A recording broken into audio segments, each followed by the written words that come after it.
Let's turn both of them at the same time, see how they boot up.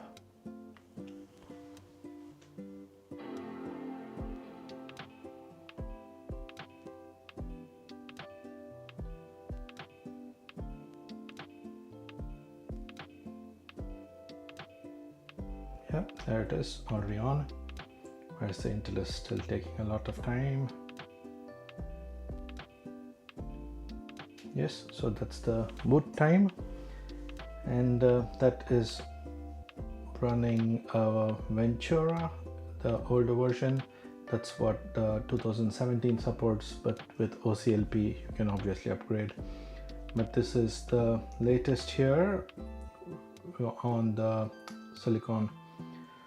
So what has changed is both of them are space gray, and right off the bat you notice there's a difference in screen sizes. So this is a 13-inch and this is a 14.2, and I have a protective cover here for the camera, which I still don't see Apple has added. Pretty much every other brand is trying to add it, the security shutter or the privacy shutter as they call it, but still missing on the Apple. Even the M1, I even had a look at the M4 recently, which I've done a review, so there's nothing there on that as well. So looking at the thickness, this looks a bit thicker compared to this, but the feet here are a lot bigger than the ones on the old MacBook, and we see the MacBook Pro here, which wasn't there on the older version. So that one had MacBook Pro written here under the screen, whereas this one decided to put it under there. And the touchpad is smaller on the M1. Oh, I forgot to mention, so this one is the M1 Pro chip, which is the better version. It's not the base model, so it's the Pro chip, and it's got a number of ports, which I'll explain. But I was not happy that the touchpad, the size of the touchpad on the 2017 M1 Pro chip is smaller than the one here, which is a 2017 MacBook Pro. Let's put it on full brightness, so you see this one is a lot brighter. I think it's 1600 nits peak brightness.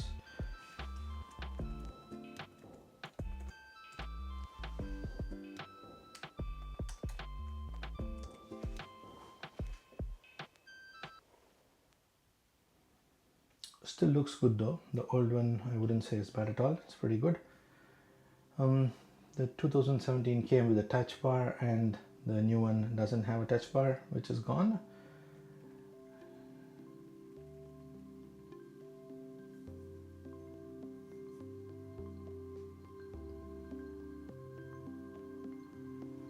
So this one is a lot brighter than the old one. And I was working outdoor yesterday, and it was pretty good to see. I had no trouble working outside.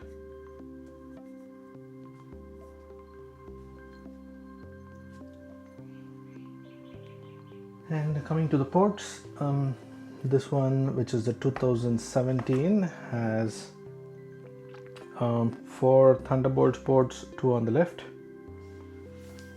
and 2 on the right, and a 3.5mm jack, and that's pretty much it.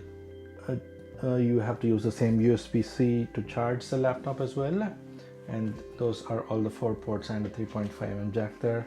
Whereas on this one, which is the M1 Pro chip, we have MagSafe for the charger, and then there's 2 Thunderbolt ports on the left and the 3.5mm jack, and on the right there's an SD card reader, and there's another Thunderbolt and a HDMI 2.0, which is pretty handy. We don't have to carry the dongle anymore. One of the main reasons I chose the Pro version is because of all these ports, which are good. You never know when you use them.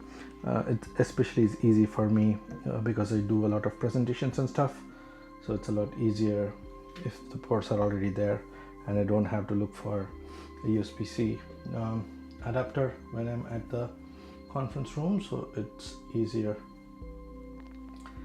And yes, that's the Touch ID is already there, though they've taken the touch bar out. They still have the fingerprint recognition, so it's pretty quick,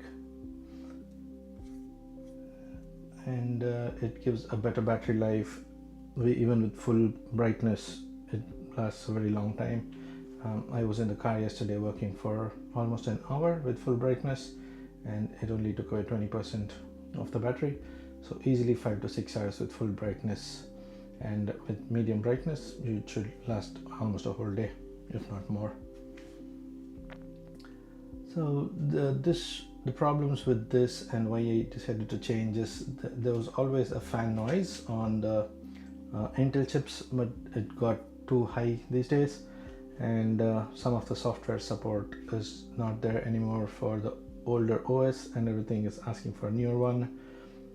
Especially I tried some editing tools from Apple, the Apple Creative Studio, and none of them work on the older Mac, whereas the new ones, it all requires the latest OS version, so you don't use them anymore. So that's the reason I shifted. And yeah, the keyboard was not a big fan. I wasn't a big fan of the butterfly keyboards on these ones, and this one is pretty loose, came apart.